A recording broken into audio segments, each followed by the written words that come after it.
Back on Inside Tennessee, our panel to weigh in with some final thoughts on the race for mayor. Again, this is a primary. If someone receives 50% plus one, though, they are the new mayor of Knoxville. So there's a lot at stake. John, some would say money matters. Does it? And how much are we seeing in this race? It's not a bad thing, that's for sure. And as far as Mayor Kincannon, she is way in the lead.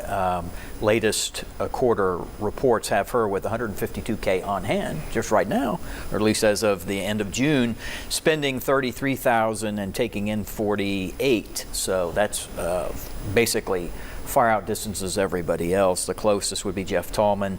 He's got $5,767 on hand.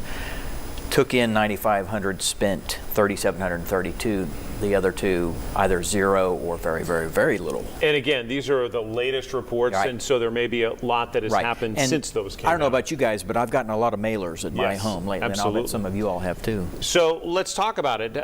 Can Mayor Kincannon win 50% plus one, or does she have a real serious challenge from the three of these candidates? I don't think there's a serious challenge. The question is, can these three candidates add up to 50% plus one on their own together to force a runoff in the general?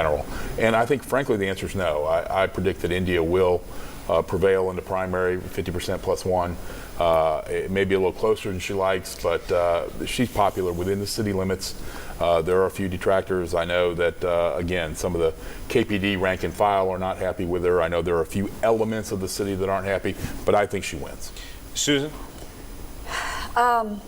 I think Jeff Tallman has at least run an effective campaign. He's been out knocking on doors. He's been at all the forums. And he's somebody that we know. He's a businessman. And I think that does appeal to a certain part of voters. So if there is a runoff, I think it will be Jeff. I think she certainly has probably has the lead right now. She's raised a lot of money.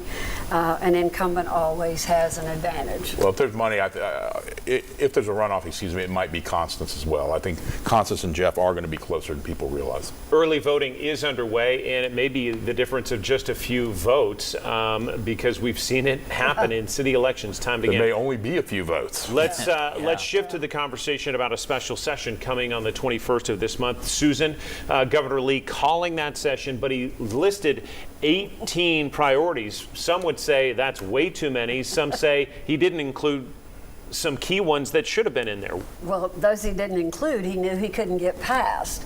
I think I've never seen that many for a special session. Normally it's one or two things and they focus on that. I think this was, as Donna and I discussed before the show, some politician probably put those 18 together, because if he gets 3 or 4 or 5, it's a win. If he had put 2 or 3 things out there and got none of them, then he's a loser and a lame duck for the rest of his term. Don, is this a case where typically it's like when you go into questioning for the FBI, they already know the answer before they ask the question? Oh, I think the governor does know the answer, the likely answer to most of them. So much of them, no. And so much of them really have little to do with gun safety. They have to do with mental health, some of the same meaningful things, some of the same things we talk about, buzzwords, things that will probably be easy to pass, but at the end of the day, will they make us significantly safer? No, we have not gotten to the heart of gun regulation and control in a meaningful way that does not tread on the Second Amendment, and God forbid we do that. John, we know that about 70% of this legislature is made up of rural counties, and some would say it's dominated by those lawmakers from those counties who are going to be hugely influential on this special session. What do you think has a chance? Maybe some juvenile justice stuff. He has talked about maybe trying to shift more money to help with mental health services. There's a shot he'll get some Democrats to support that. A lot of cosmetic stuff. If some more money did go for mental health services, I think that would be a great thing, because we all know, regardless of what the party is, we have a serious problem right now across the state of Tennessee. We closed all our mental institutions in the late 90s. We'll have two, yes. Yeah, I'd say put it this way. There's not a single thing on his list of 18 that would have had any meaningful effect on the Covenant shooting Covenant School shooting. And that's, if you're going to use a litmus test, that's a pretty good one. Not a single thing he's proposing. We focused on the mayor's race. You can watch those interviews in their entirety on the Inside Tennessee page at WBIR.com. We're back next week with a preview of this special session with two lawmakers from Knox County.